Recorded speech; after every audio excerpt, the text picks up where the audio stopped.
A las 4:30 de la madrugada del 16 de octubre de 1793, María Antonieta despertó en su celda de la Conciergerie. No era realmente una celda, era una mazmorra húmeda de apenas 2 metros de ancho.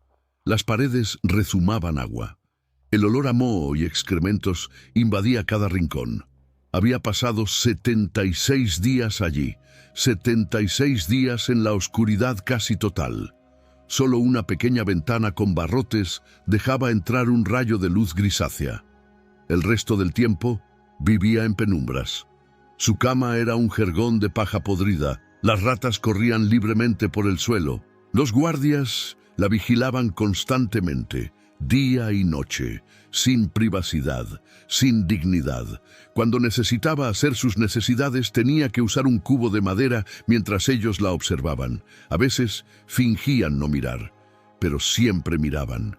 Esta mujer que había sido la reina de Francia, que había dormido en sábanas de seda, que había tenido cientos de sirvientes a su disposición, ahora vivía peor que los mendigos en las calles de París. Pero ese día sería diferente. Ese día, todo terminaría. A las 8 de la mañana, el verdugo Henri Sanson entró a su celda. Llevaba consigo unas tijeras oxidadas. María Antonieta sabía lo que venía. Sin decir palabra, se sentó en un taburete desvencijado. Sansón tomó su cabello entre sus manos.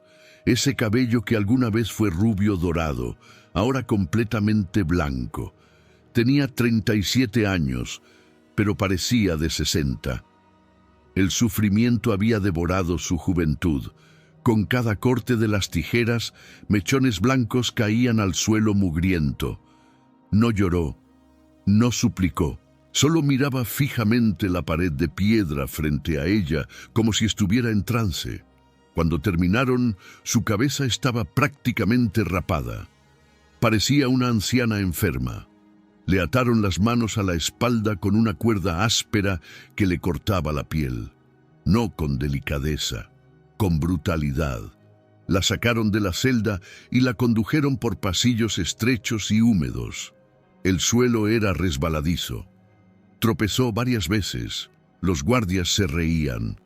Cuando llegaron al patio de la prisión, María Antonieta vio algo que la horrorizó. No había carruaje cerrado esperándola. Había una carreta de madera, la misma que usaban para transportar criminales comunes, para asesinos, para ladrones, para prostitutas. Los reyes de Francia siempre habían sido ejecutados en carroza cerrada. Era una señal de respeto, incluso en la muerte. Pero no para ella. Para ella solo había humillación. La empujaron hacia la carreta. Intentó subir con dignidad, pero sus manos atadas lo hacían casi imposible. Finalmente logró sentarse en el banco de madera áspera. No había respaldo. Tendría que mantener el equilibrio durante todo el trayecto. El carretero chasqueó el látigo y los caballos comenzaron a moverse, lentamente, muy lentamente, porque el trayecto desde la Conciergerie hasta la Place de la Revolución no era corto, y querían que durara. Querían que la multitud la viera. Querían que la humillaran, querían convertir su muerte en un espectáculo. Las calles de París estaban llenas, miles de personas se habían reunido para verla pasar. No venían con pena, no venían con respeto, venían con odio. «Puta austriaca», gritaban, «que se pudra en el infierno». Algunos le escupían, otros le arrojaban piedras pequeñas, basura, excrementos. María Antonieta mantenía la mirada al frente, la cabeza alta, la espalda recta. Había decidido una cosa: no les daría el placer de verla quebrada, moriría como una reina. Pero por dentro, su mente era un torbellino, porque sabía algo que la multitud no sabía. Sabía por qué realmente estaba muriendo, y no tenía nada que ver con el hambre del pueblo.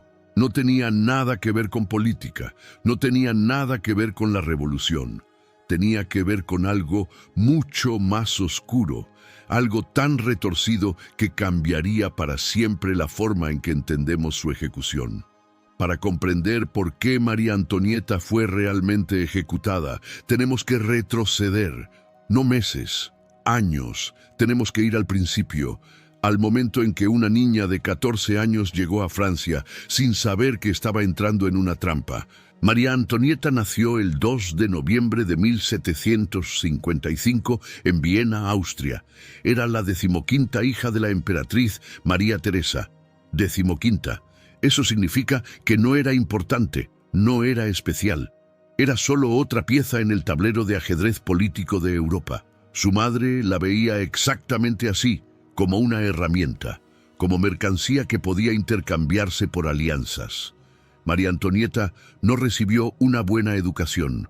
No le enseñaron historia, matemáticas o política. Le enseñaron a bailar, a hacer reverencias, a lucir hermosa, a obedecer. Cuando tenía 12 años, su madre decidió su destino. Se casaría con el delfín de Francia. No le preguntaron su opinión, simplemente le dijeron: «Te vas a Francia, te casarás con Luis Augusto, obedecerás». La niña lloró, suplicó quedarse en Viena, pero nadie escuchó. En 1770, con apenas 14 años, María Antonieta fue enviada a la frontera entre Austria y Francia. Allí ocurrió una ceremonia extraña y humillante. La desnudaron completamente, le quitaron toda su ropa austriaca, cada prenda, cada joya, cada objeto que hubiera tocado en Austria. Luego la vistieron con ropa francesa, todo nuevo, como si estuvieran borrando su identidad. El mensaje era claro: ya no eres austriaca, ahora eres francesa. Olvida quién eras. Cuando llegó a Versalles, se encontró con un palacio que era hermoso por fuera y podrido por dentro. Las intrigas, los celos, las conspiraciones, los rumores venenosos que circulaban como virus. Y en el centro de todo, esperándola, estaba su futuro esposo, Luis Augusto, un chico de 15 años, gordo, torpe, obsesionado con la cerrajería y la caza. No sabía cómo hablar con mujeres. La miraba con miedo y confusión. Su primera noche juntos fue un desastre. Él no la tocó, simplemente se durmió. La segunda noche, lo mismo. Y la tercera, y la cuarta. Pasaron semanas, meses, 1 año, 2 años, 3 años. María Antonieta seguía siendo virgen, y todo Versalles lo sabía. Los cortesanos murmuraban, los embajadores enviaban informes a sus reyes. Las apuestas circulaban sobre cuándo finalmente el matrimonio se consumaría. La humillación era constante. María Antonieta sentía que todos la miraban, todos se burlaban. Su madre le enviaba cartas furiosas desde Austria. «¿Qué estás haciendo mal? ¿Por qué no puedes seducir a tu esposo?». Como si fuera su culpa, como si ella fuera la defectuosa. La verdad era médica. Luis sufría de fimosis, una condición que hacía el sexo extremadamente doloroso. Pero nadie hablaba de eso. Era más fácil culpar a la joven austriaca. Durante 7 años, María Antonieta vivió en un infierno de expectativas sin cumplir. Y entonces hizo lo que cualquier joven desesperada por atención haría: buscó escapar. Se rodeó de amigos superficiales, organizó fiestas extravagantes, apostó en juegos de cartas, gastaba fortunas en vestidos, joyas, peinados elaborados que desafiaban la gravedad. Construyó el Petit Trianon, su palacio personal dentro de Versalles, un mundo de fantasía donde podía pretender ser una pastora. Sí, una pastora.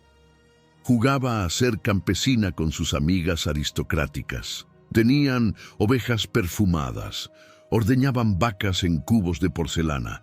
Todo era falso, ridículo, grotesco. Mientras el pueblo francés moría de hambre, ella jugaba a la pobreza como si fuera un juego divertido. ¿Alguna vez dijo que coman pasteles cuando le dijeron que el pueblo no tenía pan? Probablemente no. No hay evidencia histórica real de esa frase, pero el daño estaba hecho. Los franceses creían que lo había dicho, y en política la percepción es realidad. Finalmente, después de una cirugía menor, Luis pudo consumar el matrimonio. María Antonieta quedó embarazada, tuvo 4 hijos, pero para entonces ya era demasiado tarde, ya era conocida como Madame Déficit. la austriaca derrochadora, la reina del exceso. Y entonces llegó el escándalo que sellaría su destino, el asunto del collar. En 1785, un joyero presentó una factura escandalosa, 1,6 millones de libras por un collar de diamantes. María Antonieta nunca había visto ese collar, nunca lo había comprado, pero una estafadora llamada Jeanne de la Motte había usado su nombre. Había falsificado su firma, había contratado a una prostituta que se parecía a la reina y la había presentado al cardenal de Rohan en los jardines de Versalles de noche. El cardenal, deslumbrado, creyó que la reina lo amaba. Firmó por el collar pensando que era un favor para ella. Cuando estalló el escándalo, María Antonieta fue declarada inocente. Los tribunales lo confirmaron. Pero el pueblo no le creyó. Pensaron que había usado su poder para escapar de la justicia. El odio hacia ella se multiplicó. Comenzaron a circular panfletos pornográficos dibujándola en orgías. La llamaban la puta austriaca.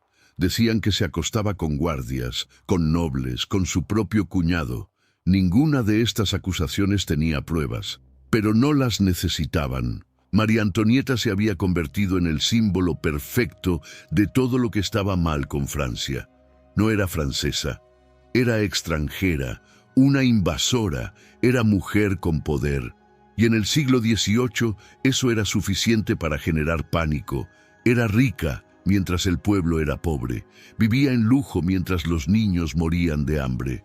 Cuando la Revolución Francesa estalló en 1789, María Antonieta se convirtió en el enemigo número 1. Pero aquí está lo que nadie te cuenta. Ella también era víctima. Víctima de un sistema que la usó como chivo expiatorio. Víctima de una misoginia brutal. Víctima de una maquinaria política que necesitaba sangre real para legitimarse. El 10 de agosto de 1792, la monarquía fue oficialmente abolida. Luis XVI y María Antonieta fueron arrestados. Los encerraron en el Temple, una fortaleza medieval en el centro de París. Al principio, las condiciones no eran terribles. Tenían habitaciones separadas, podían estar con sus hijos, pero gradualmente todo empeoró.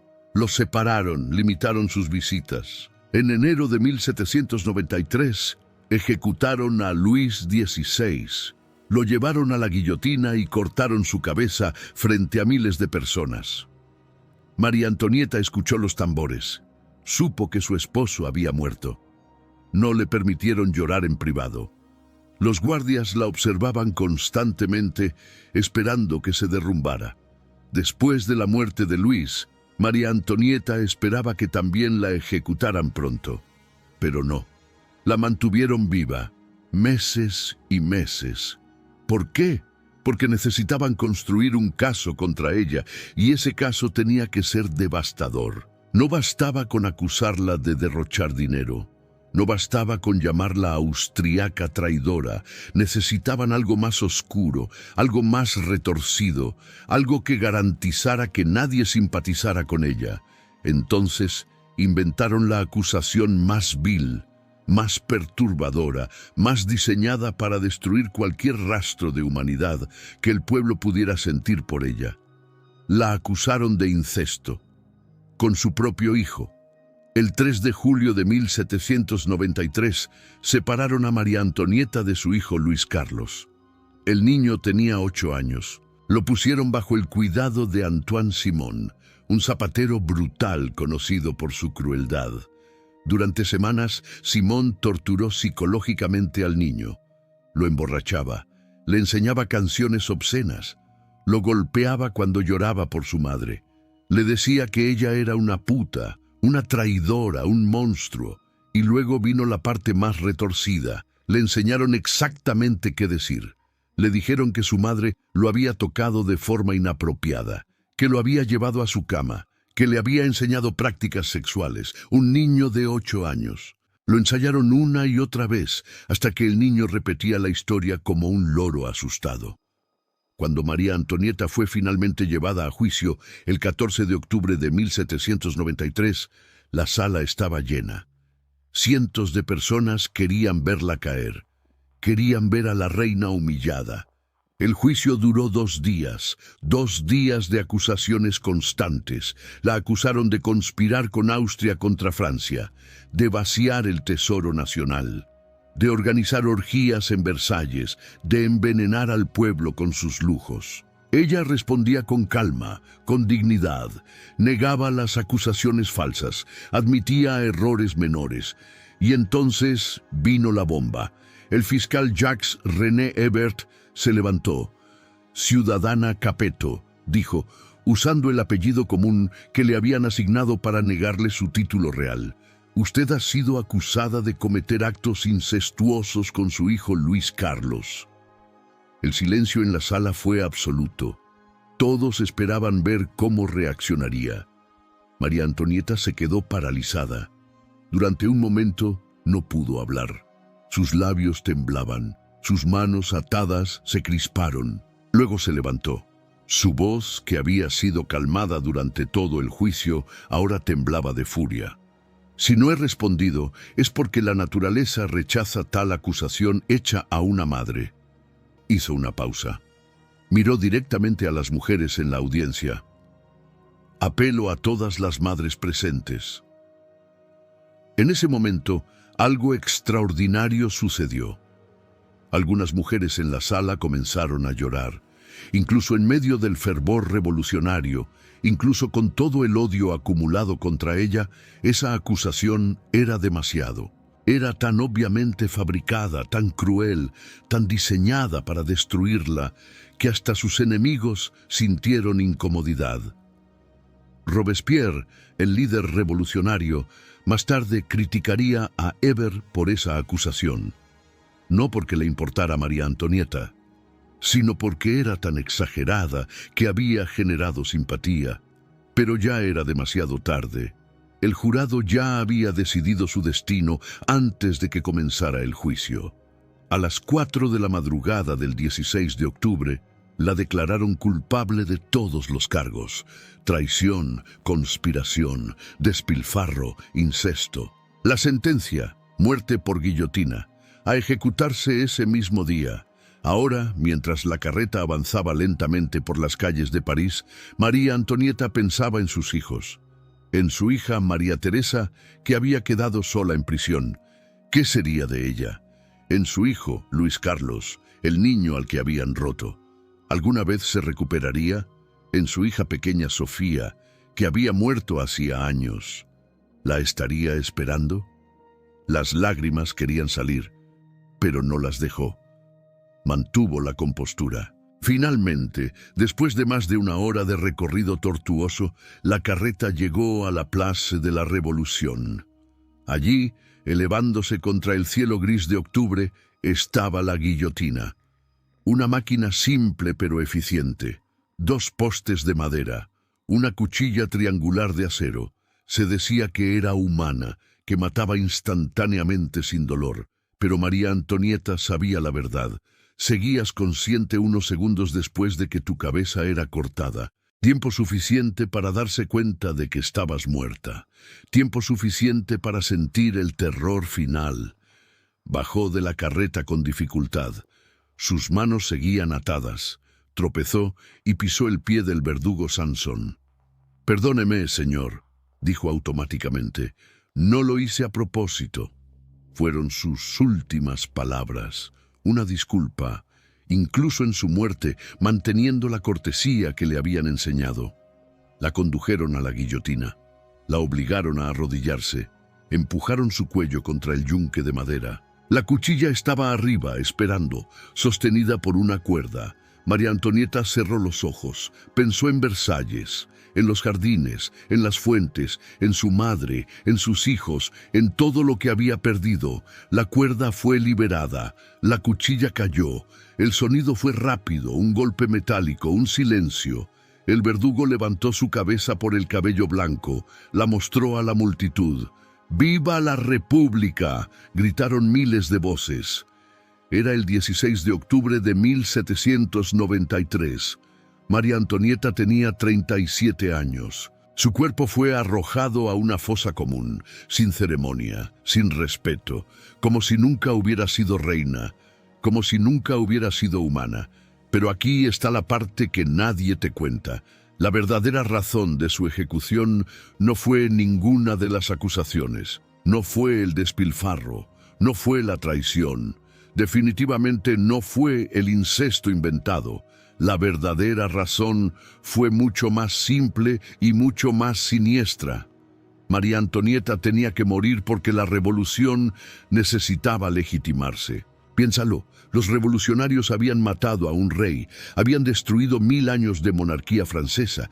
Eso era aterrador, incluso para ellos. Habían roto el orden divino, necesitaban demostrar que tenían razón, que los reyes no eran designados por Dios, que eran simplemente personas, y no solo personas, personas corruptas, malvadas, monstruosas. Si María Antonieta hubiera sido ejecutada rápidamente, sin juicio, habría sido una mártir. La gente habría simpatizado, habría dicho, era solo una mujer, una madre. Pero si primero la demonizaban completamente, si la convertían en un monstruo, entonces su muerte se convertía en justicia, en necesidad, en triunfo moral. Por eso inventaron la acusación de incesto. Sabían que era falsa, pero necesitaban asegurarse de que nadie, absolutamente nadie, pudiera verla como víctima. Necesitaban que incluso las madres que lloraron en el juicio eventualmente dijeran, bueno, tal vez merecía morir. Esa es la verdadera perversidad.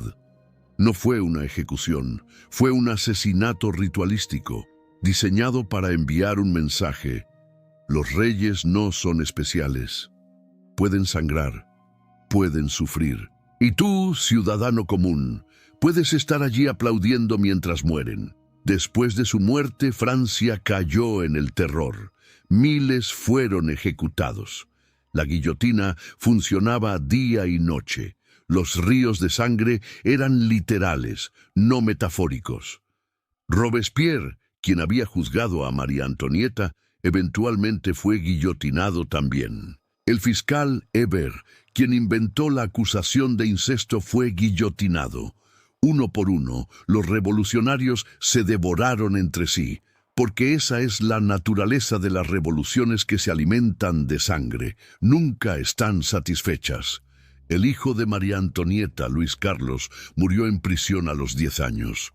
Probablemente de tuberculosis, probablemente de abuso, probablemente de un corazón roto. Su hija María Teresa sobrevivió. Fue liberada en 1795 a cambio de prisioneros austriacos. Vivió hasta 1851. Nunca perdonó a Francia, nunca perdonó al pueblo que mató a su madre. En 1815, después de que Napoleón cayó y la monarquía fue restaurada, buscaron el cuerpo de María Antonieta. Encontraron huesos en una fosa común. Los identificaron por una liga que llevaba. Los trasladaron a la Basílica de Saint-Denis, donde están enterrados los reyes de Francia. Le dieron finalmente el entierro que merecía. ¿Pero importaba? Estaba muerta. Hoy en día, la historia tiende a ser más amable con María Antonieta. Los historiadores reconocen que fue chivo expiatorio, que muchas acusaciones eran falsas, que era una mujer joven atrapada en circunstancias imposibles. Pero el daño está hecho.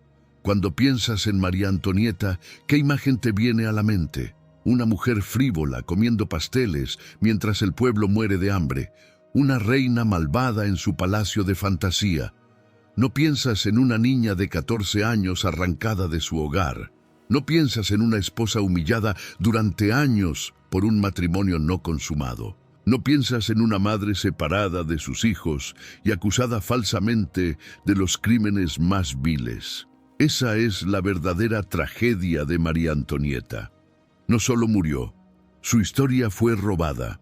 Fue reescrita por personas que necesitaban convertirla en un monstruo para justificar su asesinato. Y esa narrativa falsa sobrevivió siglos. Se convirtió en verdad por repetición. La lección aquí es oscura. La historia la escriben los vencedores. Y los vencedores pueden convertir a cualquiera en villano si repiten la mentira suficientes veces. María Antonieta no fue ejecutada por sus crímenes. Fue ejecutada por lo que representaba: poder femenino, riqueza extranjera, el viejo orden. Era más fácil matarla que confrontar los verdaderos problemas de Francia: la corrupción sistémica, las guerras costosas, la mala gestión económica de décadas. Más fácil culpar a una mujer que admitir que el sistema completo estaba podrido. Y así, en una fría mañana de octubre, mientras miles aplaudían, una madre fue asesinada. No por justicia, por conveniencia política. Esa es la verdadera razón por la que ejecutaron a María Antonieta. Y es mucho más retorcido de lo que jamás te enseñaron en la escuela.